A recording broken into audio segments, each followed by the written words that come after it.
And so when you start to think about how that market has been receiving this, it seems like one, not only did they say Nifty is quote unquote the winner, right, in terms of this curation type approach, but it's also brought a very different type of artist to the table as well.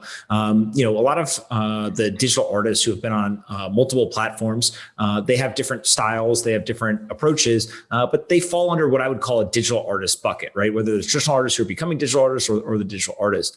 It seems like you guys have really found a niche, not only with the digital artists, but also with people who kind of come out from outside of that world. And so was that a intended strategy, or did that just kind of naturally happen? It was an intended strategy. From the beginning, we were always trying to figure out ways to get more people into NFTs and into the world of NFTs. And we thought one of the best ways to do that was to go out, find artists who had a fan base outside of the NFT space, enlist them to make work on the platform, and then the artist would introduce their audience to NFTs just by the fact that they were releasing work on the platform.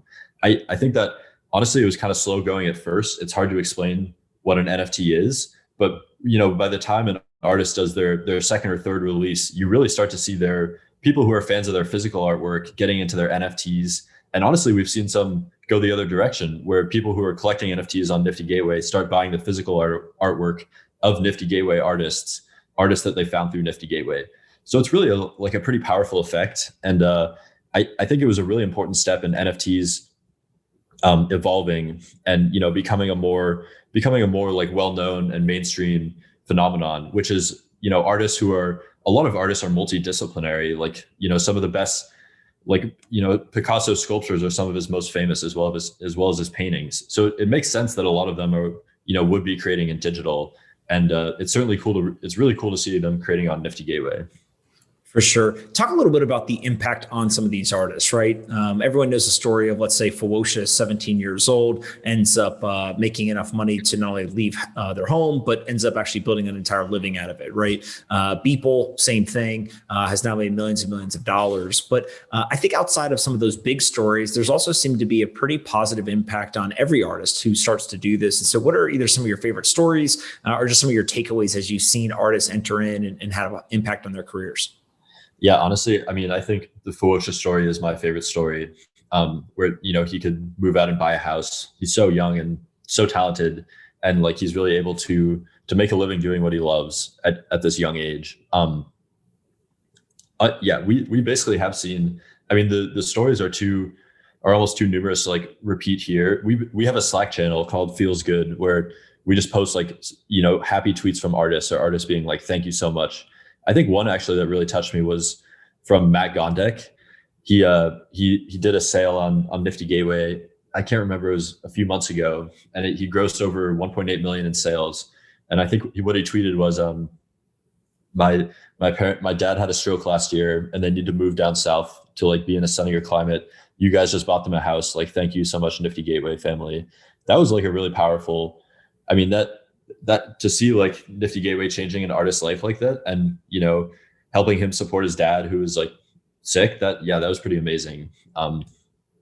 I think honestly, it's really my favorite part of the job, and most Nifty Gateway employees, I think it's their favorite part of the job too, just seeing an artist have their life change like that. Yeah, you guys have multiple ways that an artist can do a drop. Maybe let's start just at a high level with what makes a successful drop from your experience. Honestly, what I try and emphasize to artists, I think we're in a tricky moment right now where there's this huge new influx of interest in the NFT wave. And it seems like you can't even open Twitter these days without seeing NFT written somewhere. But as we've seen before, it can sort of generate unhealthy dynamics when things grow too quickly. And, you can sort of get away from the things that made things work well in the first place. So what I try and emphasize to artists is that your secondary market sales are probably the most important thing for you. And, you really should think about your career on a long-term basis. As an artist, you should really be thinking about this on a 5-year, 10-year basis, and trying to design your drops to reflect that. And really less is more when you're releasing on the primary market. The most successful artists that I've seen, they've done a really good job building demand alongside supply. And then, eventually by the time of their third or fourth release, they're really, really popular. They have a great collector base. They're really well known on the platform, and then they can do like a large release and, gross a really high amount. But yeah, really what I would say is like, come in, make sure you're thinking about this as a long-term project. Make sure you're thinking about NFTs for 5 years, 10 years.